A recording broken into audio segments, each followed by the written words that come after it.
안녕하십니까. 권일 인사드립니다. 오늘은 금강경과 관련하여 조금은 마음이 편하지 못한 내용에 대해서 말씀을 나누어 보고자 합니다. 그렇다고 하여 너무 불편하게 방송을 듣지는 마십시오.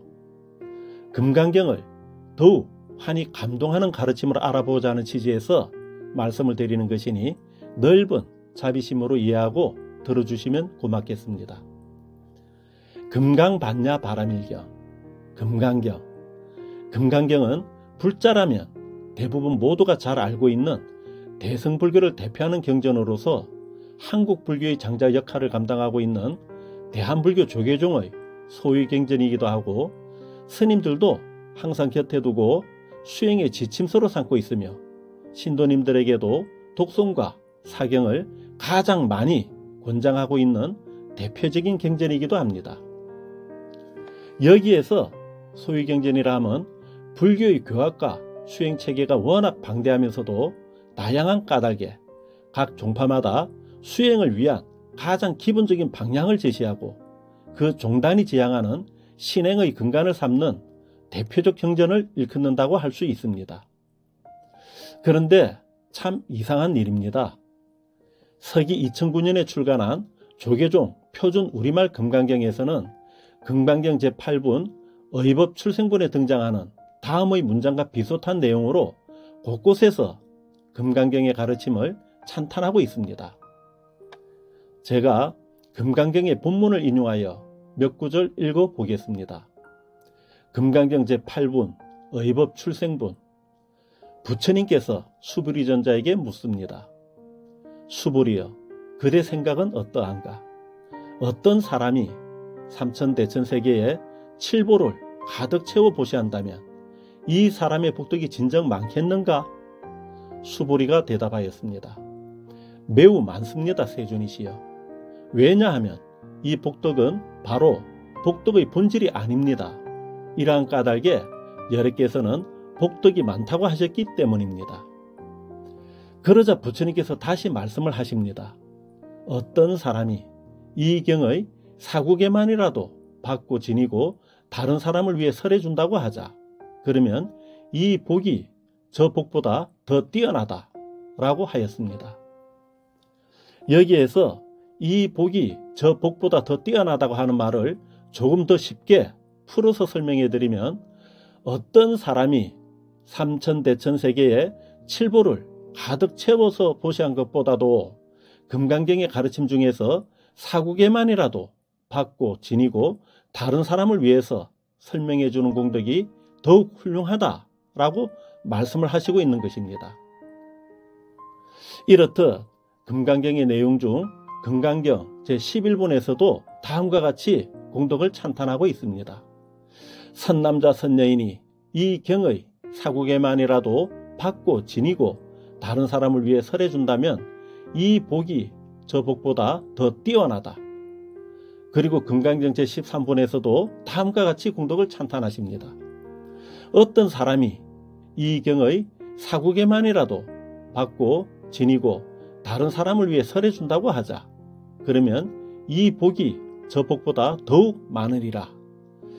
그리고 금강경 제14분과 제15분, 제16분과 금강경 제24분 등에서 반복적으로 금강경의 공덕에 대해서 찬탄을 하고 있습니다.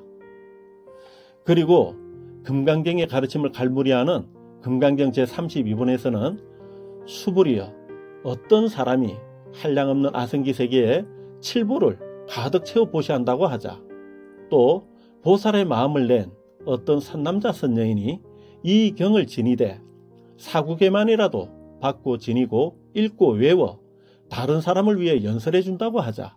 그러면 이 복이 저 복보다 더 뛰어나다. 어떻게 남을 위해 설명해 줄 것인가? 설명해 준다는 관념에 집착하지 말고 흔들림 없이 설명해야 한다 라고 말씀을 하시면서 금강경의 가르침을 마무리합니다. 이렇듯 부처님께서는 금강경의 가르침을 읽고 외워 다른 사람을 위해 연설해 준다면 그 복덕은 수미산만큼의 칠보 무더기를 가지고 보시하는 복덕보다도 더욱더 훌륭하다고 반복적으로 거듭거듭 강조하면서 말씀을 하고 계십니다. 이와 같은 가르침의 영향인지 사찰이나 불교대학 또는 불교 방송 등에서는 본문 형식이나 강의 형태로 금강경의 공덕을 찬탄하면서 독송이나 사경을 끊임없이 권장합니다. 더욱이나 요즘은 유튜브나 SNS 등으로도 금강경과 관련한 온갖 강의와 설법이 넘쳐나고는 있습니다. 그런데 말입니다.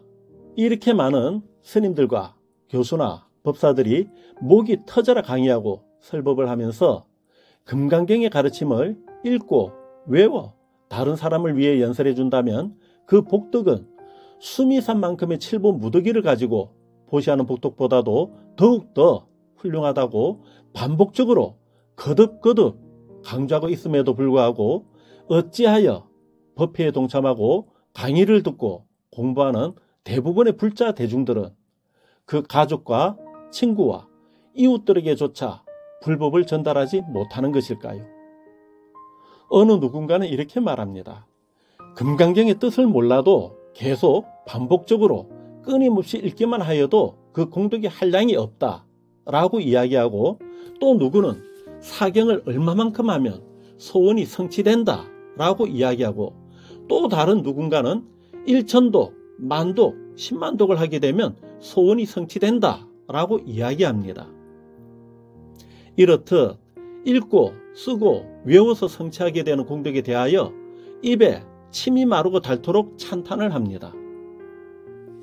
하지만 저는 자신의 심신을 위한 수행을 위해서라면 몰라도 이와 같이 읽고 쓰고 외워서 얻을 수 있는 공덕이 실제로 얼마만큼이나 될 수 있을지는 솔직하게 모르겠습니다. 앵무새가 금강경의 사구개를 읊조린다고 하면 그 재주는 훌륭하다고 칭찬을 받고 맛있는 먹이를 얻어먹을 수 있는 복이야 생길 수 있겠지만 앵무새에게 얼마만큼의 복덕이 있겠는지요. 물론 이것도 복덕이라면 복덕일 수는 있겠으나 이는 금강경이 아니라 대중가요의 노래구절이나 단순한 인사말을 읊조려도 그 정도의 보상은 당연하게 누릴 수 있는 복력을 성취할 수 있을 것입니다. 그러니 금강경의 가르침으로 인한 복력이라고 할 때는 부처님의 말씀과 같이 다른 그 무엇과도 비교를 삼을 수가 없는 정도가 되어야 할 것입니다. 그렇기에 금강경은 읽고 쓰고 외우는 주문을 통해서 소원을 성취하게 하는 주술적 용도는 아닐 것이며, 또한 학문이나 이론의 개념 연구를 위한 학술서적도 아닐 것이라고 생각을 하게 됩니다. 그런데 우리 불교계의 많은 스님과 불자들은 금강경의 가르침을 읽고 쓰고 외우는 정진은 염불이나 주력과 같이 열심히 권장하면서도 정작 잘 설해 주어라 라고 하는 대목에서는 전혀 실천을 선양하지 못하는 것 같습니다. 왜 이렇게 된 것이겠는지요? 부처님께서는 금강경의 가르침에서 나라고 하는 대상은 본래가 허망하고 실체가 없는 것이니 잘못된 그 집착에서 벗어나라고 반복적으로 거듭거듭 말씀하시고 또 간절하게 누누이 말씀하고 있습니다. 하지만 일상의 절집에서는 이와 같은 보살의 신행을 찾아보기란 참으로 보기 드물게 희귀한 듯 합니다. 오히려 저 혼자 잘난 모습의 온갖 상으로 치장을 한 신행이 유행을 타는 듯 득세를 하고 있으니 이 무슨 조화이겠습니까? 무학대사의 말처럼 소나비 돼지와 같은 소견을 가지고 세상을 바라보다 보니 모두가 돼지와 같이 보이는 것인지는 모르겠습니다. 하지만 본일이 이해하는 금강경은 금강경 제목이 말하는 그대로 금강과 같은 지혜로 내 몸과 마음의 어리석음을 깨어 부수는 부처님의 가르침이라고 여겨집니다. 부처님께서 말씀하시는 설법의 형식을 대기설법이라 하였습니다. 이 말은 곧 설법의 대상이 되는 상대의 근기에 따라서 가르침의 난이도를 설정하여 이해시키는 방법입니다. 예를 들면 남자와 여자를 대하는 방법이 달랐고 늙은이와 젊은이에게 대하는 방법이 달랐다는 이야기입니다. 이외에도 사회적 지위 고하에 따라서 설법이 달랐으며 학식이 많거나 적거나 그 상황과 상대가 이해하는 능력과 수준에 따라서 법을 설하였다고 할 수 있습니다. 그래서 부처님의 설법을 수기설법, 즉 대기설법이라 하였습니다. 금강경에서도 수부리존자와 거듭거듭 끊임없이 대화를 나누고 간절하고 친절하게 설명을 하며 설법을 이어나가십니다. 그런데 왜 우리는 금강경의 가르침을 왜 이렇게도 이해를 못하고 있고 도리어 금강경의 가르침을 왜 또다시 스스로 깨달으려고 하는 것일까요? 우리가 잘 알고 있는 육조대사 해능스님은 출가하기 이전의 직업이 나무꾼으로 알려져 있습니다. 그래서 집안의 형편이 어려워 배우지도 못하였고 이러한 까닭에 글을 잘 알지 못하였다고 합니다. 그러던 해능이 어느 날 시장에서 나무를 팔고 집으로 돌아가는 길에 어느 스님이 길에서 독송하던 금강경의 응무소주 이생기심이라는 내용의 가르침을 듣고 크게 깨닫게 되는 계기가 되어서 출가를 하게 되었다라고 합니다. 이때 해능은 아마도 구마라집 스님이 산스크리트어로 된 금강경을 중국어로 번역한 중국말 금강경의 가르침을 들었을 것입니다. 즉 해능은 어려운 집안 환경으로 인해서 글 공부를 크게 배우지는 못하였지만 다행스럽게도 금강경 독송을 읽고 듣는 사람이라면 누구라도 이해가 잘 되도록 번역이 되어 있는 우리말 금강경이었기에 그 가르침의 내용을 들으면서 쉽게 이해하고 즉각적으로 마음에 크게 와 닿는 그 무엇인가를 깨닫게 되었을 것이라는 이야기입니다. 만약에 아무리 훌륭하고 잘난 구마라집 스님이라고 할지언정 원문의 산스크리트 금강경을 구마라집 스님이 길거리에서 독송하고 있었다고 한다면 이 소리를 듣고 있던 나무꾼 해능 역시 무슨 말인지 알아듣지를 못하였을 것이고 그는 결국 나무꾼 해능으로 한평생을 살아가야 했을 것입니다. 현재 한국의 종교계에는 짧은 역사에도 불구하고 큰 비중을 차지하고 있는 천주교와 기독교는 이 땅에 들어온 지 100여 년 만에 완벽한 한글 성경을 내어놓았고 신자들은 한글 성경을 읽고 쓰고 교리를 이해하는 데 있어서 초등학생부터 촐로에 이르기까지 이해하지 못하는 사람이 없습니다.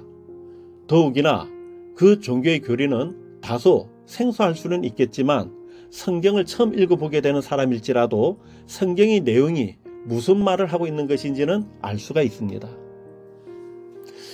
이러한 성경에 대하여서 성직자들은 신자들에게 다만 성경 구절에 대한 출처와 역사적 배경 등에 대한 설교를 하고 믿음의 실천에 대한 선교와 학습적 훈련을 통해서 신앙심을 고양하고 있으며 교세 역시 남한을 넘어 전 세계적으로 선양을 하고 있습니다.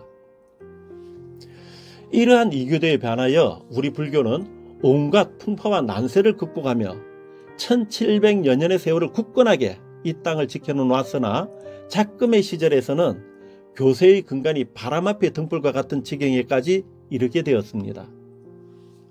사회적 고령화 시대에 발맞추는 것인지 불교 또한 노쇠화하여 50대 이하의 스님과 신도는 거의 초토화되다시피 하였습니다. 이러한 지경에 이르게 된 배경이 어찌 하나둘의 사연과 누구 탓으로만 돌리며 하소연할 바는 못되는 일이겠지만 제가 생각하는 가장 큰 이유 중에 하나로는 바로 경전의 번역 탓이 아닐까 하는 생각을 갖게 됩니다. 부처님의 가르침을 84,000 법문이라고 합니다. 이렇듯 많은 경전이 있기는 하지만 금강경을 비롯한 8만 대장경도 모두 한글로 번역은 하였습니다. 하지만 한국을 대표하는 장자종단인 대한불교 조계종의 소위 경전으로 삼고 있는 금강경은 아직도 2차 방적식과 조선시대의 늪에서 헤어나지를 못하고 있는 것 같습니다. 4세기경 중국의 후진시대 구마라집 스님에 의해 한문으로 번역된 금강경이 우리나라에 전해진 것은 6세기경인 삼국시대라고 알려져 있습니다. 그리고 조선시대 세종 때 최초의 한글 번역이 시작되었고 근대에는 1924년 용성 스님이 번역한 금강경을 비롯해서 수많은 스님과 학자와 관심 있는 이들로 인해서 수백 종의 한글 금강경이 넘쳐나게 되었습니다. 그런데 참 아쉽습니다. 우리말 금강경이 이렇게 많이 있는데도 독송은 한문음으로 된 금강경으로 독송해야 제맛이 난다며 여전히 한문음으로 된 금강경으로 독송을 하거나 사경을 하고 있고, 2009년에 출간한 조계종 표준 우리말 금강경이 있음에도 불구하고 또 다른 해석본이 계속해서 출간되고 있습니다. 왜 이러는 것일까요? 한평생을 절에서 살고 있는 스님들도 그렇고 신도님들도 또한 금강경의 가르침이 훌륭하고 좋다라고는 하면서도 부분적으로는 대충 무슨 말인지 이해는 하겠으나 근본적으로는 무슨 내용인지를 모르겠고 누구에게 설명해 주기에도 벅차다고 말을 합니다. 그러니 아예 모른다고 할 수는 없겠지만 그렇다고 또 안다고 할 수도 없는 이상한 경계에 갇혀버렸습니다. 금강경을 토대로 한 영음설화도 근대의 설화는 거의 들어본 적이 없고 옛날 옛적의 출처 불분명한 영음설화로 감동을 삼으려고 합니다. 강의하는 스님이나 교수나 법사도 해석의 경계가 다 제각각입니다. 불자님 여러분, 여러분은 금강경의 가르침을 어떻게 이해하고 어떻게 실천하고 계십니까? 제가 생각하는 금강경은 부처님께서 6년의 설산수행을 마치고 마침내 보리수 나무 아래서 성취하신 깨달음에 이르는 길을 설명하신 깨달음의 실천 레시피라고 말씀드리고 싶습니다. 그렇다면 레시피는 설명서 그대로 따라서 하기만 하면 되는 것 아니겠습니까? 그런데 그 레시피를 제대로 읽고 바르게 이해할 수 있어야 올바르게 실천할 수도 있을 것입니다. 만약에 우리가 알지 못하는 요리 재료를 두고 영어로 적어놓은 레시피가 있다고 한다면 영어를 모르는 사람은 무슨 뜻인지를 몰라서 아무 요리도 할 수가 없을 것입니다. 하지만 우리말로 이해하기 쉽고 알기 쉽게 적혀있는 레시피가 있다고 한다면 요리를 처음 하게 되는 사람일지라도 친절하게 적혀있는 레시피의 방법대로 순서에 맞게 요리를 하다 보면 추구하고자 하는 본래의 맛과 거의 비슷한 맛을 내게 되는 요리를 완성할 수가 있을 것입니다. 하지만 요리 재료를 바라보면서 요리는 하지 않고 요리 방법만 1000번 만번 읽고 외우고 써본들 요리는 완성할 수도 없을 것이며 또한 먹을 수도 없습니다.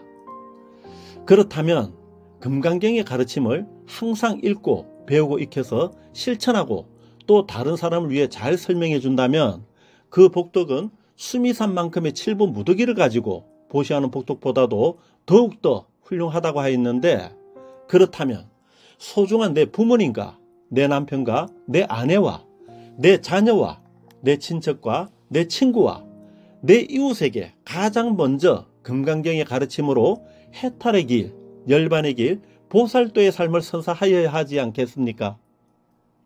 결론인즉 금강경은 진언이나 주력이 아니지 않습니까? 또한 학위를 받은 강사나 교수만의 전유물은 더더욱 아닐 것입니다. 그렇기에 금강경의 가르침을 배우고자 하는 이는 누구이거나 금강경을 독송하면서 쉽게 이해하고 배워서 읽고 쓰고 실천하면서 주위의 사람들에게도 잘 설명할 수 있어야 할 것입니다.